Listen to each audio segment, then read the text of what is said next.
Kichi Kichima Simran Kondo Alliance shoot to kill Yamaza, kill the poor, the farmer, kill the poor, the farmer. Brr, pa, pa, brr, pa, pa. Attention. To the dramatic scene in the Oval Office today, the tense confrontation, President Trump ambushing the president of South Africa. Up next, another Oval Office meltdown, President Trump ambushing the president of South Africa. President Trump is being accused of conducting something of a diplomatic ambush of South Africa's president in the Oval Office. To be with you, I'm Katie Tur. President Trump orchestrated another Oval Office ambush today. Today, Donald Trump meeting with the president of South Africa and attempting to ambush and humiliate that leader.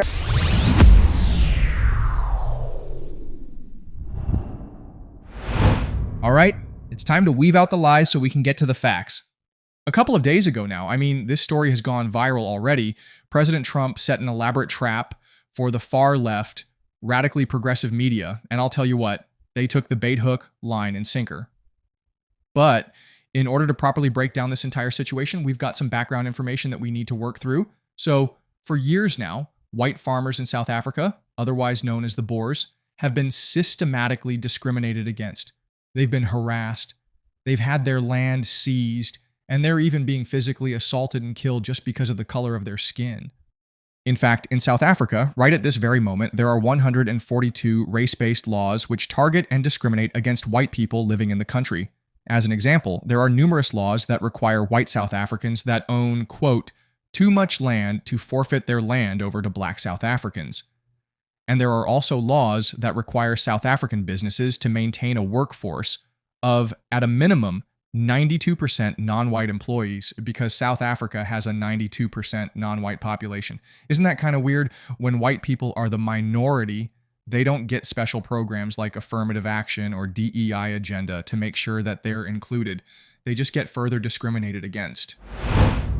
Pretty much, the current state of South Africa is the absolute dream and a true objective of the far left radical progressives here in America. It's an entire country structured around anti-white, anti-meritocratic, race-based identity politics. And so speaking of the far left radical progressives here in America, I'm sure you've all noticed that they've done every single thing they can to try to deny the plight and the struggle of these white South Africans. And so this is where President Trump's genius plan enters the picture. President Trump summoned the president of South Africa, a man named Cyril Ramaphosa, to the White House for what he probably assumed would be a pleasant meeting about trade deals and economic aid packages. But in reality, President Trump had an entirely different idea in mind.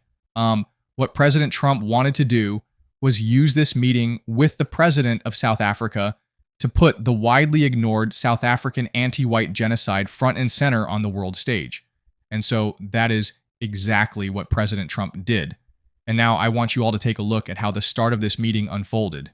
Explain to Americans why it's appropriate to welcome white Afrikaners here when other refugees like Afghans, Venezuelans, Haitians have all had their protected status revoked. Well, this is a group, NBC, that is truly fake news. They ask a lot of questions in a very pointed way. They're not questions, they're statements. We've had tremendous complaints about Africa, about other countries too, from people. They say there's a lot of bad things going on in Africa, and that's what we're going to be discussing today. When you say we don't take others, all you have to do is take a look at the southern border. We let 21 million people come through our border, totally unchecked, totally unvetted. They came from all over the world. In many cases, they're criminals. They come from prisons. They come from mental institutions. They come from street gangs. They're drug dealers. So don't say that we didn't take them. We take them. We're trying to get them out as fast as we can. And we're doing record business on that. And we just won a big case where we're allowed to send back hundreds of criminals to Venezuela. Just won that today in the Supreme Court. I'm happy to hear. But we do have a lot of people are very concerned with regard to South Africa, and that's really the purpose of the meeting, and we'll see how that turns out. But we have many people that feel they're being persecuted, and they're coming to the United States. So we take from many locations if we feel there's persecution or genocide going on. And we had a lot of people. I must tell you, Mr. President, we have had a tremendous number of people, especially since they've seen this. Generally, they're white farmers, and they're fleeing South Africa, and it's a very sad thing to see. But I hope we can have an explanation of that, because I know you don't want that. It's a kind of a different meeting. Normally we have meetings, we talk about trade, and we'll be talking about trade and other things. But that certainly will be a subject that comes up. Yeah. So, like I said, this entire situation was all part of President Trump's genius plan to get the entire world talking about the white genocide going on in South Africa. Because what President Trump did next is perhaps one of the biggest boss moves in all of presidential history. What he did is he told his staff to turn down the lights. They wheeled out a TV set, and then they forced everyone in the room to watch a 4-minute-long video which detailed the horrific ways in which the white South African farmers have been getting treated. And this entire situation was broadcast on live national TV for the entire world to see. Like I said, hook, line, and sinker. The far left radically progressive media tried to deny the reality of what's going on in South Africa, so President Trump orchestrated an entire event in order to force them to cover what's really been going on.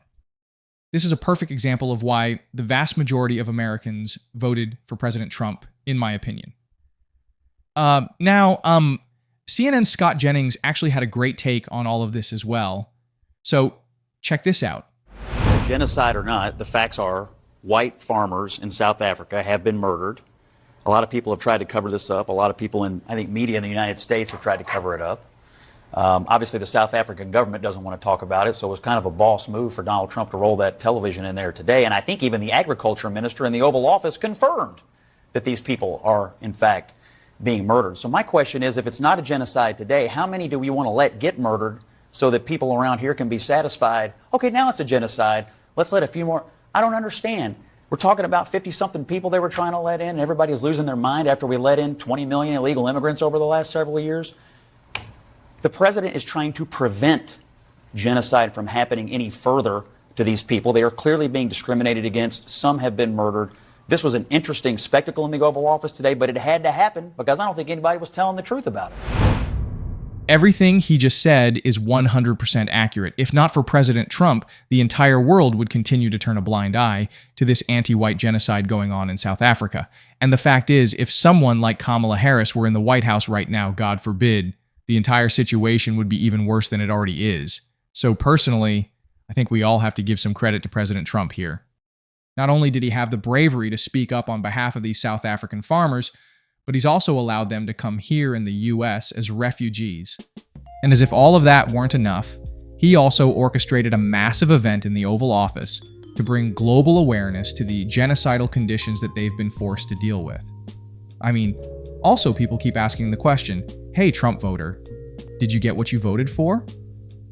And most people are like, yeah, this is exactly what America voted for. Don't be afraid to subscribe to the channel. Like the video if you found it informative. Hell, even share it with your family and friends. And let's talk about it in the comments here on Facts Only.